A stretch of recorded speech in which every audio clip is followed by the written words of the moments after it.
ఆకాశవాణి ప్రాంతీయ వార్తలు చదువుతున్నది ఎన్ మణి. ముఖ్యాంశాలు. ముఖ్యమంత్రి నారా చంద్రబాబు నాయుడు ఈరోజు రేపు విశాఖలో పర్యటించనున్నారు. రాష్ట్ర ప్రభుత్వం ప్రతిష్టాత్మకంగా చేపడుతున్న తల్లికి వందనం కార్యక్రమం మార్గదర్శకాలను త్వరలో ప్రవేశపెట్టనున్నామని మంత్రి నారా లోకేష్ తెలిపారు. అంతర్జాతీయ మహిళా దినోత్సవ వేడుకలను ఘనంగా నిర్వహించాలని మంత్రి గుమ్మిడి సంధ్యారాణి అధికారులను ఆదేశించారు. పర్యాటక రంగంపై ప్రభుత్వం చేస్తున్న కృషితో ఆంధ్రప్రదేశ్ పర్యాటకం ప్రత్యేకతను చాటుతోందని మంత్రి కందుల దుర్గేష్ అన్నారు. వార్తల వివరాలు. రాష్ట్ర ప్రభుత్వం తల్లికి వందనం పథకాన్ని మే నెలలో ప్రతిష్టాత్మకంగా ప్రవేశపెట్టనుందని విద్యాశాఖ మంత్రి నారా లోకేష్ తెలిపారు.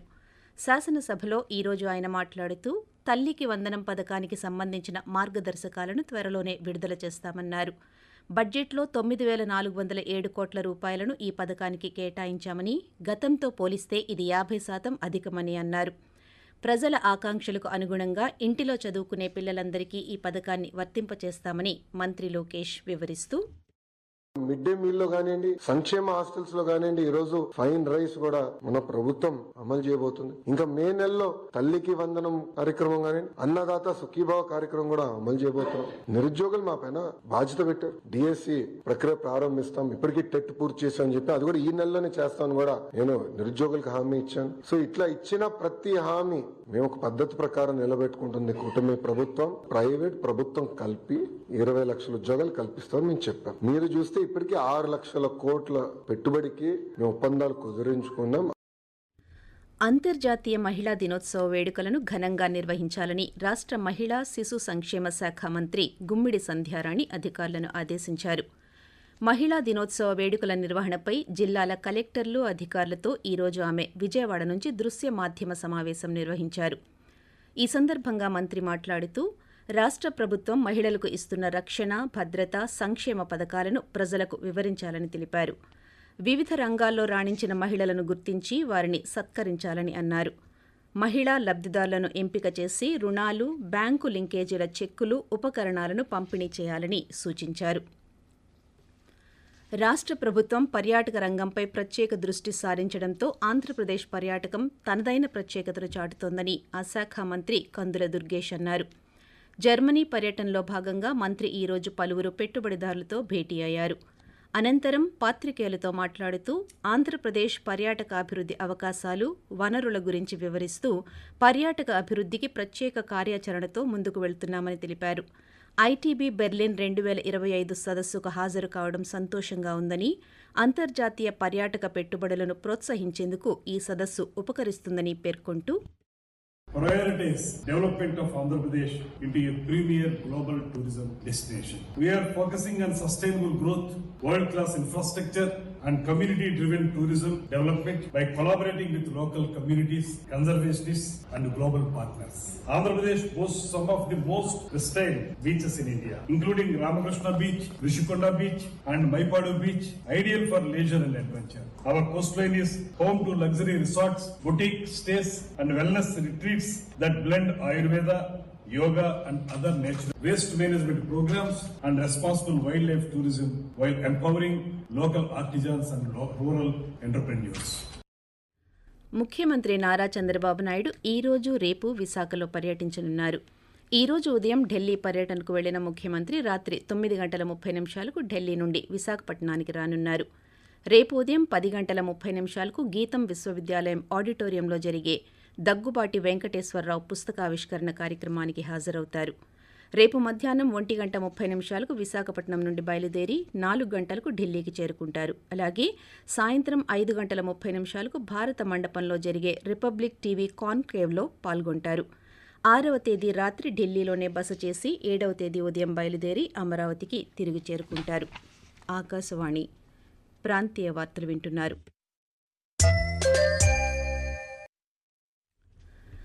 గత కొన్ని దశాబ్దాలుగా వైద్య ఆరోగ్య శాఖలో సేవలందిస్తున్న మల్టీపర్పస్ హెల్త్ వర్కర్లు ప్రజారోగ్య పరిరక్షణలో కీలక భూమిక పోషిస్తున్నారని రాష్ట్ర వైద్య ఆరోగ్య శాఖ మంత్రి సత్యకుమార్ యాదవ్ అన్నారు. పారామెడికల్ సిబ్బంది కొనసాగింపుపై శాసనమండలిలో ప్రశ్నోత్తరాల సమయంలో సభ్యులు అడిగిన ప్రశ్నలకు మంత్రి సమాధానమిస్తూ ఒప్పంద ప్రాతిపదికపై నియమించిన పారామెడికల్ సిబ్బంది తొలగింపు వ్యవహారంలో ప్రభుత్వం సుప్రీంకోర్టు తుది తీర్పుకు లోబడి వ్యవహరిస్తుందని స్పష్టం చేశారు. అలాగే ప్రభుత్వం ఆరోగ్య రంగానికి అధిక ప్రాధాన్యతనిస్తుందని, దానిలో భాగంగా పీపీపీ మోడల్లో వైద్య కళాశాలలను అభివృద్ధి చేస్తున్నామని మంత్రి తెలుపుతూ, జాతీయ వైద్య కమిషన్ ఎంబీబీఎస్ కోర్సు మొదటి సంవత్సరంలో ప్రవేశాల కొరకు 2019-24 కాలంలో ఈ కింది 5 కొత్త ప్రభుత్వ వైద్య కళాశాలలకు అనుమతి పత్రం ఎల్ఓపి మంజూరు చేయడమైంది. 50 సీట్లతో 2024-25 విద్యా సంవత్సరంలో పాడేరులోని ప్రభుత్వ వైద్య కళాశాల ఎల్ఓపిని పొందింది. మిగిలిన కళాశాలలో వీలైనంత త్వరగా ప్రవేశాలకు వీలు కల్పించడానికి ప్రయత్నాలు జరుగుతున్నాయి. పీపీపీ విధానంలో ఈ కళాశాలను అభివృద్ధి చేయడానికి ప్రతిపాదన ఉంది. ఆర్థిక శాఖలోని పీపీపీ సెల్ ఆర్థిక సాధ్యతలపై పనిచేస్తున్నది.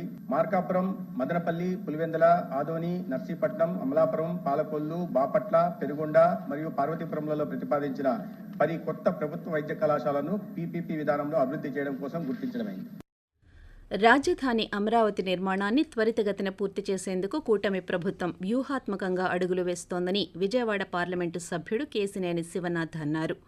విజయవాడ ఎస్ఎస్ కన్వెన్షన్లో ఏర్పాటు చేసిన ఏపీ కన్స్ట్రక్షన్ ఎక్స్పోను ఎంపీ ఈరోజు సందర్శించి స్టాళ్లను పరిశీలించారు.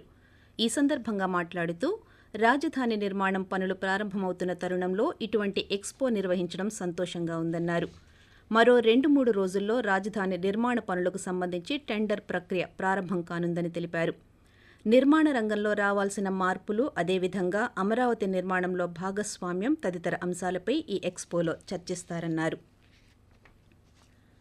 విజన్ 2047 స్ఫూర్తితో రాష్ట్రంలో అభివృద్ధిని సాధిస్తామని ఎక్సైజ్ గనుల శాఖ మంత్రి కొల్లు రవీంద్ర అన్నారు.